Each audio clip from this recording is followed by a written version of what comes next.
Hello dear students, welcome to my channel. तर विद्यार्थी मित्रांनो, आज आपण 1.6 in the class of their own ह्या लेसनचे ह्या पाठाचे इंग्लिश वर्कशॉप म्हणजेच क्वेश्चन्स आणि आन्सर्स पाहणार आहोत.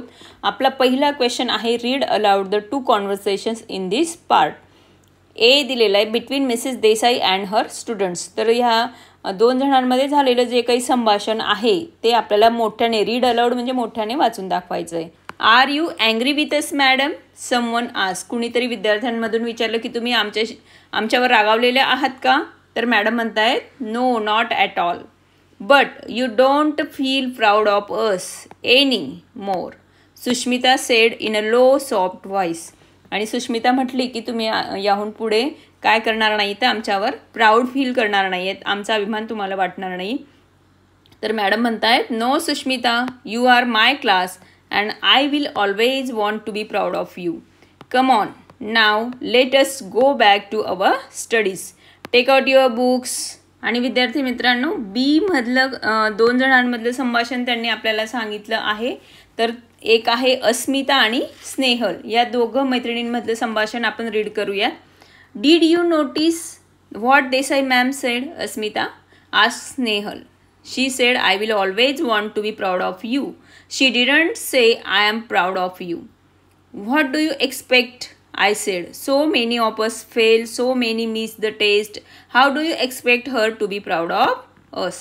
तर बी भागाचा आन्सर डीड पासून तर अस पर्यंत तुम्ही रीड करू शकतात. तर विद्यार्थी मित्रांनो पहा, आपला second question, say whether the following sentences are right or wrong, correct the wrong ones and write them down. तर आपल्याला पुढील सेंटेन्सेस जी काही दिलेली आहेत ती चुकीची आहेत की बरोबर आहेत ते सांगायचं आहे, आणि जी चुकीची आहेत त्यांना करेक्ट करायचं आहे. ओके, आता फर्स्ट पाहूयात. A, there are both boys and girls in this class. हो, तर त्या वर्गामध्ये मुलं आणि मुली दोघंही होते. बी, दे नेवर क्वारल, ते कधीही भांडत नसत. तर ते आन्सर रॉंग आहे, दे ऑलवेज क्वारल, ते नेहमी भांडत असत. थर्ड आहे C, their teachers never shout at them, त्यांच्या टीचर्स त्यांच्यावर ओरडत नसत. तर इथं हे जे काही आन्सर आहे ते चुकीचं आहे, म्हणून आपण हा नेवर वर्ड काढून ऑलवेज वर्ड तिथं यूज करणार आहोत. कारण त्यांचे जे टीचर्स होत्या, their teachers always shout at them, हे आन्सर आपल्याला तिथं लिहायचं आहे पुढे. D, there was no unity among the students in the class. तर त्या क्लासमधल्या मुलांमध्ये युनिटी नव्हती असं त्यांनी म्हटलं आहे, म्हणून आपल्याला हा नो काढून टाकायचा आहे. आन्सरला मी रॉंग दिलेलं आहे, ते इनकरेक्ट आन्सर आहे. आणि आन्सर पुढे कसं लिहायचं आहे आपल्याला, there was unity among the students in the class, फक्त नो काढून टाकायचं आहे तिथून. त्यानंतर ई पहा, Sushmita spoke to the teacher in a low soft voice. हो, तर सुष्मिता अगदी हळू आवाजात मॅडमांशी बोलली, म्हणून हे सेंटेन्स करेक्ट आहे. Asmita is telling us their story, आणि अस्मिता आपल्याला त्यांची स्टोरी सांगते, म्हणून हे आन्सर म्हणजे हे सेंटेन्स करेक्ट आहे, म्हणून आपण टिक केलं आहे. त्यानंतर नेक्स्ट क्वेश्चन पहा, discuss the following questions. Why does Mrs Desai's class like her. Mrs देसाईंचा जो क्लास होता त्यांना मिसेस देसाई का आवडत असत. आन्सर आहे, Mrs Desai's class likes her because she is proud of the class in spite of the things that teachers worry about. She likes their unity. She addresses them respectfully and lovingly. She was sorry for their poor result but didn't scold or punish them.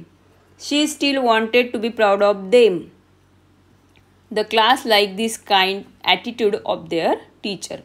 B पहा, should Mrs. Desai have been angry or unhappy? तर Mrs Desai ह्या रागावलेल्या किंवा दुःखी होत्या का?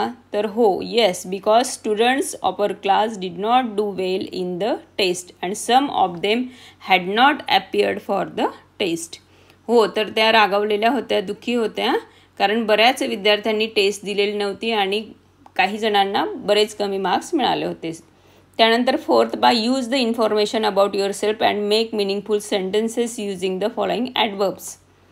तर आपल्याला खाली जे काही ॲडवर्ब्स दिलेले आहेत त्यांचा उपयोग करून काही सेंटेन्सेस बनवायचे आहेत.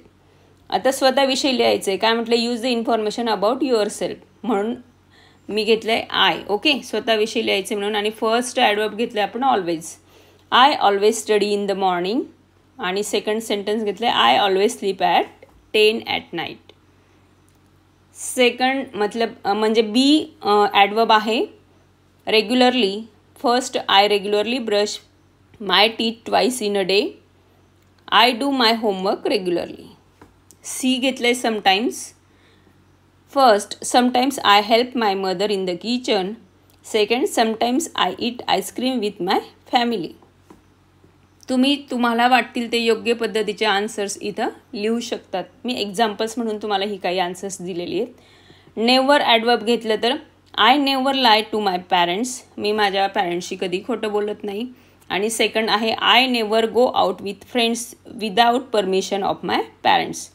माझ्या पॅरेंट्सच्या परमिशनशिवाय, परवानगीशिवाय मी बाहेर कुठेही जात नाही. Make other sentences using these adverbs. आता अजून दुसरी सेंटेन्सेस आपल्याला बनवायची. फर्स्ट ॲडवर्ब दिलेलं आहे always. The bees are always busy. हनी बीज ज्या असतात, मधमाशा असतात, त्या नेहमी काय असतात, बिझी असतात. सेकंड सेंटेन्स आहे I always see an old lady in Hanuman temple. आणि मी नेहमी एका म्हातारीला कुठे पाहते तर हनुमान टेम्पलमध्ये पाहते किंवा पाहतो. Regularly, we take exercise regularly. Second, my father attends parents meeting regularly. C, sometimes. Sometimes mother prepared dahi vada at home. काही वेळेस माझी आई काय बनवते म्हणे तर दही वडे बनवते. Second, sometimes the electricity in our area goes off. D, never. He never makes मिसचिफ in the class. मिसचिफ म्हणजे खोड्या करणे. तर तो क्लासमध्ये कधी खोड्या करत नाही. Second, we are never late to school. आम्ही कधीही शाळेत जायला उशीर करत नाहीत. फिफ्थ पहा, write the following words in the appropriate places to complete the following tables. Itself, herself, myself, yourselves, ourselves, yourself, himself, themselves. I myself, you yourself. We ourselves, you युअरसेल्फ्स.